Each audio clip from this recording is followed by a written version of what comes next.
Alright, welcome back. So now we're working on Darkbeast Paarl. I've queued up Molotovs and fire paper. He is a beast, so I've got my nice serrated weapon all ready to go there. Nice. My strategy on him, and basically you can get to him by running straight to this room. You don't even have to mess with the bagman. You can just run past the two kidnappers. They're not going to follow. That comes back through here. And then this little cave that opens up here. This is a permanent drop down, by the way. Like, once you're here, you're committed. And that's it. There's no way out. Well, the way out is through that door up there. Is it that door? Pretty sure it's that door. And in your way is that pile of bones, which is a sleeping Darkbeast Paarl. Just having a nap. We talked about Archbad and, you know, his love for the sparklies. Yes. Yeah, so we're gonna see, you know, the creature upon which he does his experiments. What he had trapped back here. Yeah. Can you see... I was wondering if you could see the tower that, might be... No, I don't think it's that one. No, it's not that one. I was gonna say, I wonder if you could see the tower that Djura is on. Because he will know when you've killed Darkbeast Paarl, and so I don't know if he'd be able to, like, see what's going on here. Alright, so my strategy is gonna be in. Once we get in here, I'll let Rachel talk about the cheese strategy a little bit, because I'm gonna be focused on trying to fight him, and not talking. So I'm gonna hand it over to you. You can discuss some of the info that you just found on him. And some other fun facts. My strategy is going to be not to lock on, to stay underneath him, and to hit his legs. You hit his legs, you can get him to fall down, and break him a bit. He's mostly a pile of bones at this point. And once he's broken, he will lose his electric charge. And then that will put him in a mode where he tries to just get away from you to rebuild his electric charge, and you can actually chase him a bit and get a lot of good hits on him. So that's my strategy. We'll see how that works. If I feel like things are going well, I've got my fire paper. So when I feel like I'm doing well on him, look at him, he just like twitched. When I feel like I'm doing well on him, I will switch to fire paper and hopefully be able to go in for the kill. And I'm may also, like, standing in front of him is very dangerous, because he can shoot lightning bolts at you in the third phases, but, backing off and shooting your gun is also not a bad idea either, so, those may be the options. But let's go wake up. Hey, there's a specter here. I wonder what happened to you. What? Okay. And I'm not going to lock on because that makes it harder to stay underneath him and get his legs. And see, I just got him knocked down like that. I'm going to work on this leg. Alright, he's going to move on me. Oh, well, I gotta watch out for the swipes. He is an active puppy. There, he got away and he charged up again. Oh, jeez, don't kill me this quick, Paarl. Alright, I'm locking on him so I can back up.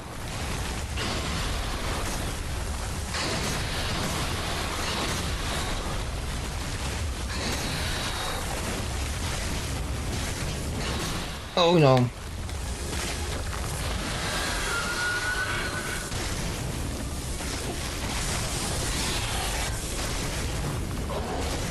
Come on, go down, go down. Alright, that's cool. I got another leg broken.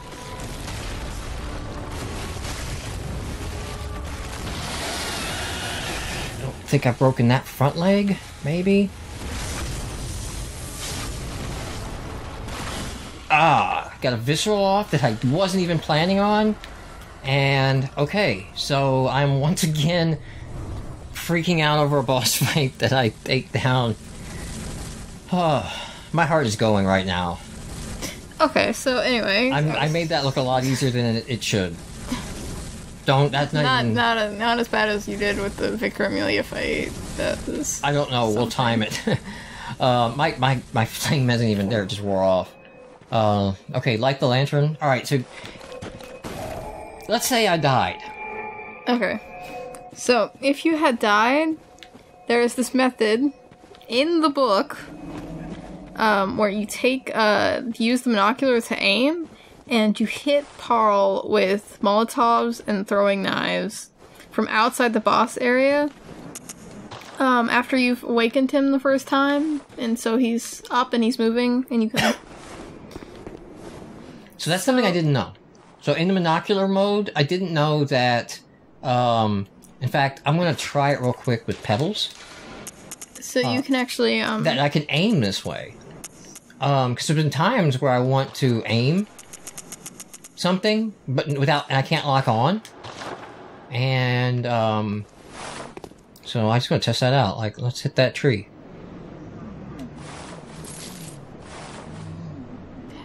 You gotta put the pebbles on. You don't have to, I just lit my lantern. Okay. Okay. Oh, so that totally works. Yeah. Wow, okay. There's a good use for the binocular I didn't know. So yeah, stand out here and alternate oil urns and Molotovs, and you can get him half health, you said? Yeah, you can reduce him by more than half his health without even going through the nightmare fog. So there you go. He can be a tricky one. And, I've got a lot of experience from a lot of different boss fights. So, like, to switch between lock-on and not lock-on in different fights and all that, that is a skill you learn in Bloodborne. But once you do, it becomes immensely valuable when you can move around without the lock-on. And the other thing is, switch up. Like I was trying to keep track of what limbs I had knocked him down with. Because you usually can't get a second knockdown on the same limb, but if you switch to another one, you can. So this door opens up into Old Yarnum.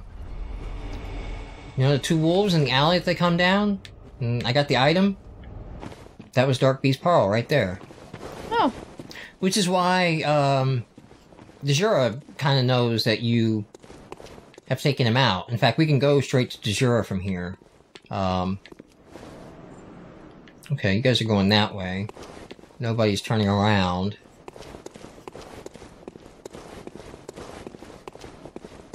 My heart rate still hasn't come down. I don't know, there's something about doing it for the lore play that, like, raises the stakes even more, Like, hopefully people watch this, right? Hopefully this is not, like, a video with no views sitting there, right? Like, yeah. People find this interesting and they watch it, and I don't expect that our lore is perfect. Or I don't even know what that means, like perfect lore. Like Miyazaki has said, like he leaves it open to interpretation intentionally. Yeah. So he's not going to come forth and say like, okay, here's the real answer, right?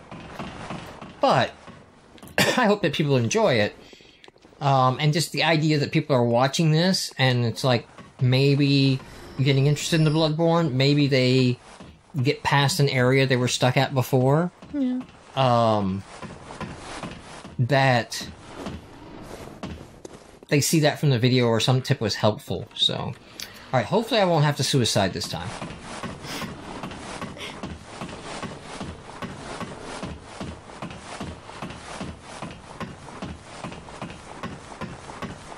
Oh, you know what we didn't do?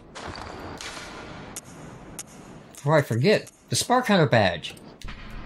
Badge crafted in secret by Archibald, the infamous eccentric of the Healing Church for his friends.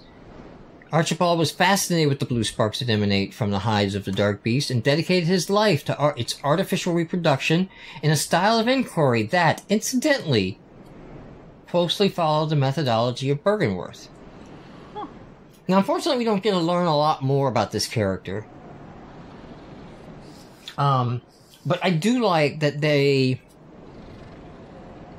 sort of provide some nice lore into, like, how do you have electrical sparks as a weapon? Yeah. Yeah, he's like, I don't want to do it. Djura's our friend. We're friends now. He totally didn't shoot me earlier. Well, well. How did you get in here? Same way I did last time, but... No matter. What brings you to Old Yarnum? Djura? I've no interest in matters further up. But you must not disturb this place. The beasts do not venture above, and mean no harm to anyone. If you still insist on hunting them, then I will hunt you first. You understand me? So, you know, in this, you tell him that, of course he's gonna, like, there you go, he just told you, right? Yeah. And look at his arm. Right? That's not something to be trifled with. No, it's not. That is not something... I mean, this is just... You can't really see it. That one is just, you know, that's a blunderbuss. It's a shotgun. You know, we can get one of those. But that... We've never seen that before. Alright?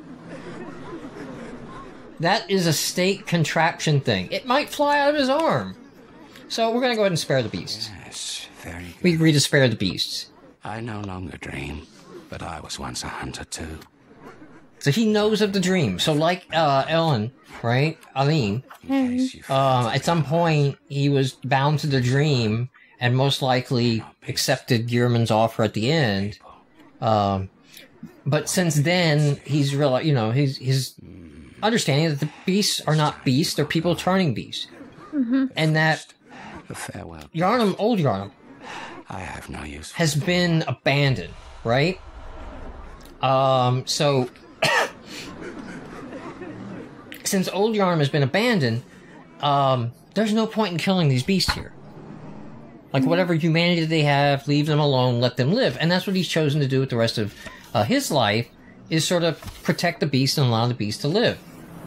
With the minigun mounted to the roof, and whatever that thing is, which we'll see in a minute. He gives us the powder keg off, and he gives us brush off dust, which we gotta immediately... Like, we gotta put that on. That goes on the list. Let's see... Yeah, I'm gonna replace Conviction. Yeah, that's what I'm gonna replace. With my favorite, post-boss fight. I love that. Now, okay, so he's all about... We can look at the Spark Hunter badge that he gave us. Powder Keg Hunter badge, excuse me. Badge crafted by the Powder Kegs, Heretics of the Workshop. Heretics. The Powder Kegs, adoration of complex design and big booms cultivated in weapon designs that contrast with the traditionally of the workshop. The late Powder Kegs, bless their souls, had a motto. If a weapon ain't got kick, it just ain't worth it. Right? So, the Powder Kegs, and there's no real other mention to them other than Djura and, this badge. Basically, they made big weapons. Right? Like, really big stuff. Like the thing on his arm. Now, whether or not Djura was a Powder Keg hunter, not really clear. Yeah. Or, since they were the heretics, and he sort of abandoned the church and the workshop, he kind of went with them to get his arsenal to protect. And they just were like, okay, we're gonna come out of you. Now, Djura, still an asshole. Okay? Let's not fool ourselves that this man has not shot us several times with a Gatling gun. So, to that I say, wow, okay, let's make sure I get this right. Is it the blood, or are you just raving? It's you shot me with The hunter. the frickin'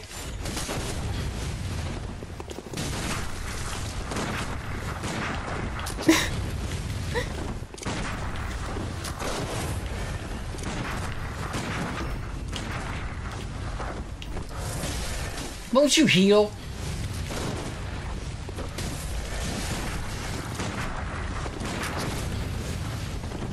Oh man, I did not want a real fight with you. I was cheesing you.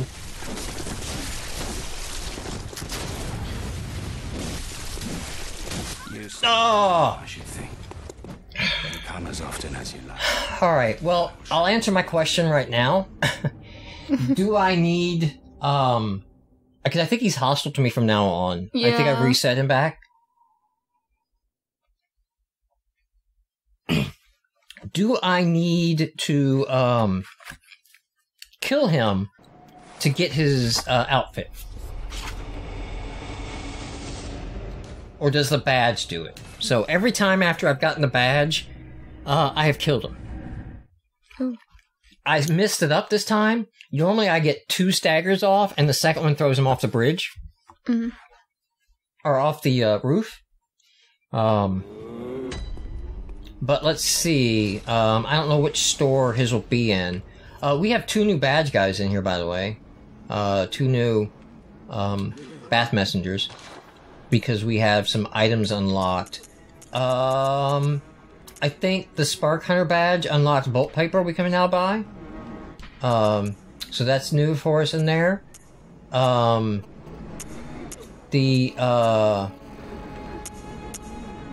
Snake Driver is what he's using, right? Trick weapon fashioned by the heretics of the workshop, the powder kegs, favored by the retired hunter Djura. The stake driver, with its clearly complex design, violently drives a stake into the flesh of foes. The stake driver allows for high damage critical attacks, but is difficult to use and leaves the welder wide open, but none of this should bother a mere powder keg. The Spark Hunter badge gave us the ability to buy the Tantras if we hadn't found one. I think that's it. The repeating pistol we could buy earlier, couldn't we? That we've already had. Yeah, I think so. And Ludwig's and hell yeah. So there's nothing else there. Okay, so there's no items there. Can I buy Djura's outfit from up here? That's all. We can buy bolt paper from up here. No. Alright, we gotta take him down. Do it for the fashion born. Well, Djura's outfit has 2 unique properties to it. What is that? Graveyard of the Darkbeast. It has 2 unique properties to it that I want. Well, not one I don't need, but if you're interested in beasthood and using the beast pellets and amping up your beasthood, right? So the higher your beasthood meter goes, which you activate with by eating a beast pellet, right? Yeah. The higher your beasthood meter, the more damage you do, but the more damage you take. Mm-hmm. Djura's outfit has the highest boost to beasthood. Obviously, right? He is friends with the beasts.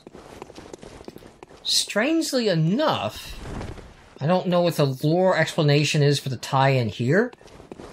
He also has a really high frenzy resist. Probably, I think, the highest I get in the game without going into Chalice Dungeons for the Madman set and stuff.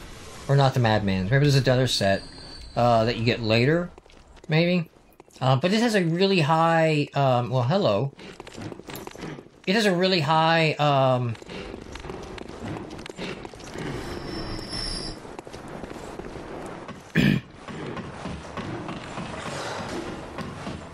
Frenzy Is he down there? or- A frenzy resist. Just kind of weird. Maybe not.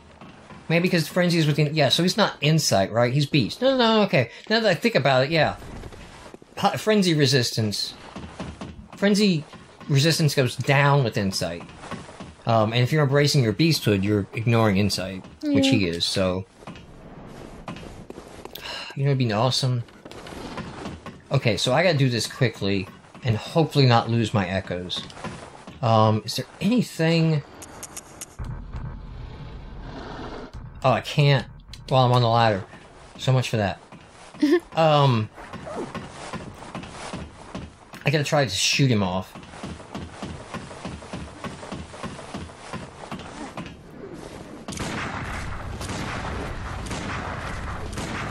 That's how you cheese Djura. And wait a few moments to make sure you get the blood echoes. I don't know if I go down there if I can actually get to his body, if it landed in a spot Since I picked up my echoes, I don't know if, he actually died. I hope he died. That was a pretty big fall. If he didn't, he might be on Great One status.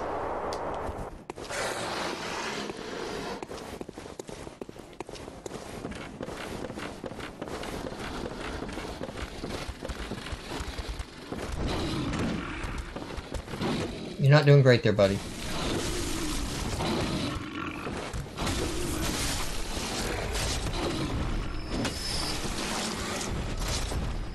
Alright, so that's his tower.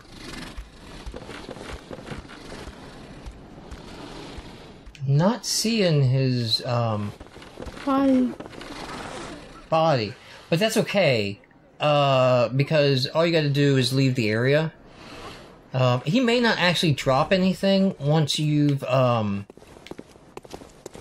ha! You know what I can do now? Take this frickin' ladder out of here.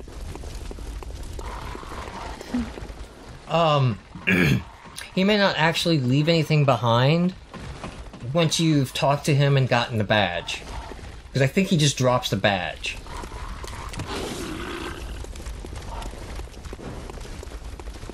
He doesn't... you buy his stuff, he doesn't drop his stuff. I'm pretty certain of that. But yeah, there's gonna be some areas in the game where I'm gonna want Frenzy Resist.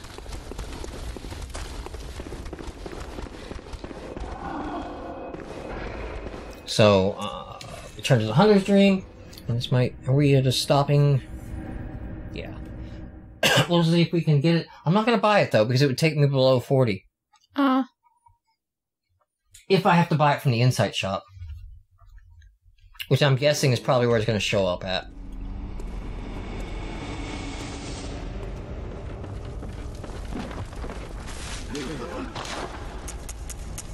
And there it is, he did die. So the Ashen Hunter set is his. This is his, this Worn Wolf Cap is his trademark. The rest of these are painted in ash in a ceremony to ward off blood. So a way of letting him stay with the the blood beast and something like without actually succumbing to the blood himself. Djura is known through his contact with the powder kegs, the heretics of the workshop. He is said to have been both uncommonly kind and dreadfully foolish. Djura felt defeated by the state of Old Yarnum and renounced his hunter vows. So it's very possible he was the hunter around the time of burning Old Yarnum.